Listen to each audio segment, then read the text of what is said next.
Good evening DVS గారు. Good evening. Sir, అసెంబ్లీలో జగన్ రాక కావచ్చు, తర్వాత మళ్ళీ జగన్ అదే మాట మాట్లాడుతూ నాకు ప్రతిపక్ష హోదా ఇస్తేనే నేను ఉంటానన్నట్టుగా కరెక్ట్ గా అసెంబ్లీకి వచ్చిన 11 నిమిషాలకి ఆ 11 మంది పరారు. అయితే దీనిపైన పవన్ కళ్యాణ్ స్పందిస్తూ మాకు 21 సీట్లు వచ్చాయి, మాకన్నా ఒకటి ఎక్కువ వస్తే మీకు ప్రతిపక్ష హోదా ఇస్తారని చెప్పేసి అన్నదానికి, ఏదైతే లేదు మాకు ఓటింగ్ శాతం ఏదైతే 39% ఉందో దీనివల్ల మాకు ఇవ్వాలని చెప్పేసి మాట్లాడడం కానీ, ఇలా counter to counter Roja and Pawan Kalyan చూసాం సార్. సో దీని గురించి మీరేం చెప్తారు? రోజా మాట్లాడిన మాటలు పవన్ కళ్యాణ్ పైన హుందాతనం గురించి మాట్లాడింది ఆమె. ఏది రోజా ఏ పార్టీ హుందాతనం గల నాయకురాలో, జగన్మోహన్ రెడ్డి హుందాతనం ఏంటో, లేకపోతే కొడాలి నాని హుందాతనం, వల్లభనేని వంశీ, అసలు హుందాతనానికి మారుపేరు అనుకుంటే ఈ పార్టీ. అవును అవును. హుందాతనం గురించి వైఎస్ఆర్ కాంగ్రెస్ పార్టీ వాళ్ళు మాట్లాడుతున్నారంటే సిగ్గుపడాల్సినటువంటి అంశం. ఎందుకంటే రోజా ఇవాళ ఏంటి, మొన్నటిదాకా అడ్రస్ లేదు. ఏది అక్కడెక్కడో నగరి, ఆయన ఎవరు, మన ముద్దుకృష్ణ నాయుడు కొడుకు జగదీష్, భానుప్రతాప్ కి వ్యతిరేకంగా గాలి జగదీష్ వచ్చి జగన్ ని కలుస్తున్నాడు అనగానే ఈమె ఏదో వెళ్ళిపోయింది, ఏదో మొత్తానికి బ్లాక్ మెయిలింగ్ ఏదో జరిగినట్టుంది. మరి జగన్ ఏం బెదిరించిందో ఏంటో అది కొద్దిగా ఆగినట్టుంది జగదీష్. ఇవాళ జగన్మోహన్ రెడ్డి రోజాకి ప్రత్యామ్నాయ నాయకుడిని ఎత్తుక్కునే పనిలో ఆయన ఉంటే, ఆమె ఇంకా ఇప్పటికి కూడా ఏదో మాట్లాడుతోంది. సరే, ఎవరికి వాళ్ళు ఉనికి కోసం పోరాడుతున్నారు. ఏంటి, స్ట్రగుల్ ఫర్ ఎగ్జిస్టెన్స్, మేము ఉన్నాం అనిపించుకోవటం కోసం చేస్తున్నటువంటి విమర్శలుగానే చూడాలి. జర్మనీ గురించి ఆయన మాట్లాడితే రష్యా అల్లుడనే పిచ్చి మాటలు మాట్లాడటం ఏంటి? ఇప్పుడు పవన్ కళ్యాణ్ అతను బాగా చదువుతాడు, అతని దగ్గర ఒక రీసెర్చ్ వర్క్ జరుగుతూ ఉంటుంది, అనేక మంది ఆయనకి హెల్పర్స్ ఉంటారు.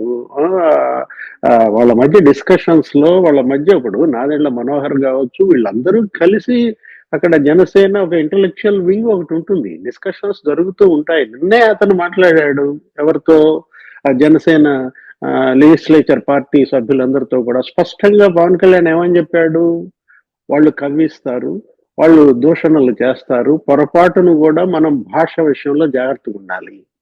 ప్రజలు నఖసిక పర్యంతం చూస్తున్నారు, ఎవరు ఎలాంటి భాష మాట్లాడుతున్నారు, ఎవరు ఎలాంటి హుందాతనం పాటిస్తున్నారు అనేది ముఖ్యం అంటూ ఆయన తన ఎమ్మెల్యేలందరికీ నిన్న దిశానిర్దేశం చేశాడు.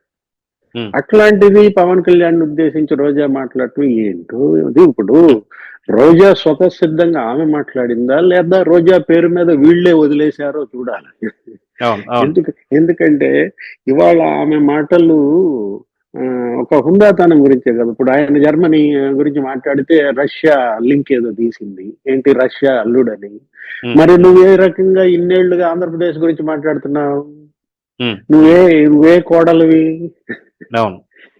ఇప్పుడు రష్యా అల్లుడని పవన్ కళ్యాణ్ అనబోయే ముందు తను తమిళనాడు కోడలు కదా. సెల్వమణి రూట్స్ ఎక్కడ, సెల్వమణి ఎవరు, తమిళ సినిమా డైరెక్టర్ నువ్వు పెళ్లి చేసుకున్నావు, అక్కడ తిరిగేది అక్కడే, నువ్వు ఉండేది చెన్నైలోనే, తిరిగే గుళ్ళన్నీ తమిళనాడు గుళ్ళల్లోనే తిరుగుతుంటావు. తిరుపతికి ఏదో మరి ఇంకా ఇప్పటికీ నీ పాత ఖాతాలు ఏమైనా ఉన్నాయేమో, ఏది డబ్బులు తీసుకుని ఆ పాసులు, విఐపి దర్శనాలు. అప్పట్లో టీటీడీ దర్శనాల్లో పెద్ద స్కామ్ జరిగిందని కదా మీడియా వెల్లడించింది.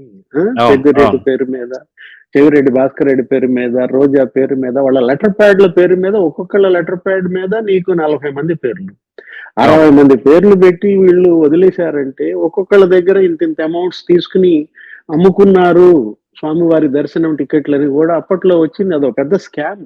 ఏది, టూరిజం శాఖ మంత్రిగా తర్వాత పెద్దిరెడ్డి వీళ్ళంతా కూడా ట్రావెల్స్ ను కూడా వీళ్ళు ఏదో పెట్టుకుని, ఏంటి పలానా సప్తగిరి ట్రావెల్స్ అనో, ఇంకొక ట్రావెల్స్ అనో, పెద్దిరెడ్డి ఒక ట్రావెల్స్ కి, లేకపోతే ఈమె ఒక ట్రావెల్స్ కి, ఇట్లా టూరిజం లో కూడా వీళ్ళు స్కామ్ చేశారు శ్రీవారి దర్శనం టికెట్ల విషయంలో.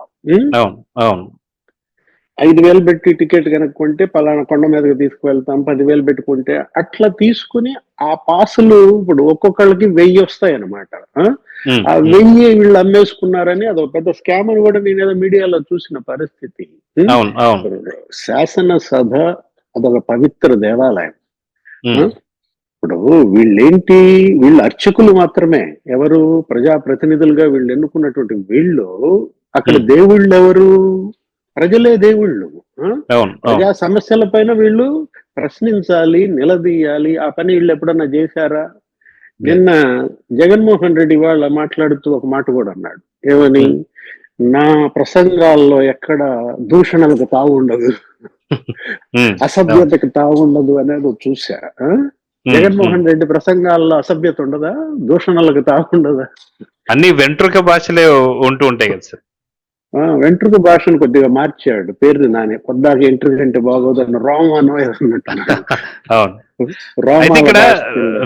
రోజా మాట్లాడుతూ కూడా ఎందుకు సార్ ఇంత మరి దారుణంగా పెళ్ళాలని చెప్పేసి మొగుళ్ళని ఈ వైసీపీ పార్టీకి సంబంధించిన అందరికి కూడా ఇదే భాష మనం చూస్తూ వస్తున్నాం. దీన్ని ఎలా చూడాలంటారు?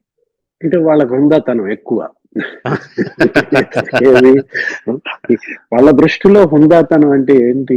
వెంట్రుకల భాష మాట్లాడటం, నా పీకోమన అంటాం, లేకపోతే ఇట్లా నువ్వు అన్నట్టు ఈ పెళ్ళాల గురించి మాట్లాడటం, ఇంట్లో ఆడాళ్ల గురించి శాసనసభలో వ్యక్తిత్వ హననానికి పాల్పడటం, ఉమ్, ఉమ్, 14 ఏళ్ళు సీఎం గా పనిచేసిన ఆయన కన్నీళ్లు పెట్టించటం, ఉమ్, ఉమ్, పుట్టుకల గురించి వీళ్ళు ఆ, మాట్లాడటం.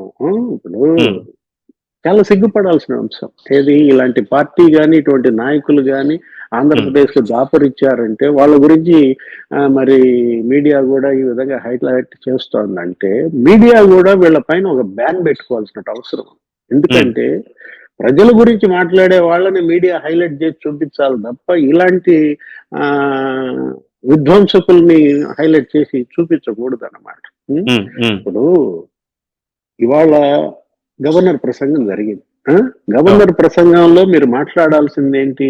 అందులో లోపాలను ఎత్తి చూపించండి. గవర్నర్ చెప్పిన దాంట్లో తప్పు ఇది ఉంది, ఇది అవును. వాస్తవం, మా ఉమ్, పైన ఈ విధంగా నిందేశారు గత ప్రభుత్వం పైన, మేము ఇంత అభివృద్ధి చేశాం, దీన్ని ఉమ్, సాధించాం, ఈ పెట్టుబడులు తెచ్చాం, ఈ ఉద్యోగాలు తెచ్చాం, ఇవి మాట్లాడాలి కానీ ఇప్పుడు ఉమ్, రోజా టూరిజం శాఖ మంత్రిగా ఉమ్. ఇవాళ గవర్నర్ ప్రసంగంలో టూరిజం గురించి ఏముందో చూడు. అవును దానిపైన అవును. కడిగేసేయి. నువ్వేదన్నా చేసినట్లయితే ఆ? ఉమ్, నువ్వేం ఉమ్. చేసావు? ఋషికొండ ప్యాలెస్ గురించి అదో పెద్ద స్కామ్. అవును అవును. ఇవాళ పర్యాటక శాఖ మంత్రిగా కందుల దుర్గేష్ ఇవాళ స్పందించాలి. ఉమ్, ఏంటి? రోజా పర్యాటక శాఖ మంత్రిగా జరిగినటువంటి అక్రమాలు, అవకతవకలు, వీటన్నిటిపైన కూడా ఒక సిట్ వేయాలి. ఉం? అవును ఇప్పుడు అవును. వల్లభనేని వంశీ పైన ఒక సిట్ వేశారంట. ఉమ్, అశోక్ ఉమ్. కుమార్ ఆధ్వర్యంలో. అవును. ఇవాళ ఏది? వంశీ 195 కోట్ల అవినీతి ఏదో ఉమ్, నిర్ధారణ అయినట్టుంది. దానిపైన ఒక స్పెషల్ ఇన్వెస్టిగేషన్ టీం వేశారు. ఉమ్, వంశీ ఉమ్. పైన సిట్ వేశారంటే అసలు నా దృష్టిలో మొత్తం ఆ, 100 ఎంత వీళ్ళకు ఉన్నది అప్పట్లో? ఉం? 150 కోట్లు. 151 సీట్లు వేయాలంటావా? తప్పదు. అవును ఒక్క సీటుతో చాలదు. మిగతా 150 సీట్లు కూడా వేస్తే తప్ప అన్ని నియోజకవర్గాల్లో జరిగినటువంటి అవినీతి బయటకు బయట. రాదన్నమాట. అవును ఇప్పుడు అవును. మనం అంటోంది అదే. దుర్గేష్ ఇవాళ స్పందించాలా. ఆమె జనసేన ఎందుకు టార్గెట్ చేస్తోంది? పవన్ ఉమ్, కళ్యాణ్ ఎందుకు టార్గెట్ చేస్తోంది? జనసేన మంత్రిగా కందుల దుర్గేష్ పర్యాటక శాఖలో జరిగినటువంటి అవకతవకల్ని, ఉమ్. అక్రమాలని, అవినీతిని ఇవాళ ప్రజల ముందు పెట్టాలా రేపు పెట్టారు. అవును శాసనసభలో. అవును ఇంకా మాట్లాడిన మాటలు తలుచుకుంటేనే మనకి చాలా అవును నవ్వు వస్తుంది అనమాట. అవును అవును. సో సో చూద్దాం సార్. మొత్తానికి రోజా వీళ్ళ భాష మాత్రం ఎప్పుడు కూడా ఎక్కడ మారేటట్లేదు. సో జగన్ 2.0 లో కూడా ఇదే భాష ఉంటే మొత్తానికి ఉన్న 11 సీట్లు ఉంటాయా పోతాయా చూద్దాం మరి. అంటే రోజా కళ్ళకి ఎవరు బాగా హుందాతనం గల నాయకుడు? కొడాలి ఉమ్, నానిగా, అవును. పేర్ని నాని, లేకపోతే వల్లభనేని వంశీ, వంశీ. వారంపూడి చంద్రశేఖర్ రెడ్డి, వీళ్ళందరికన్నా హుందాతనం గల నాయకుడు. అవును అవును అసలు హుందాతనానికే మారు పేరు జగన్మోహన్ రెడ్డి. ఎందుకంటే తల్లిపై కేసేశాడు, అవును అవును చెల్లెళ్ళని కన్నీళ్లు పెట్టించాడు. అబ్బా ఎంత హుందాతనం! అవును. సో చూద్దాం సార్ ఏం జరగబోతుంది. నమస్తే. Please subscribe to Leo News for more videos.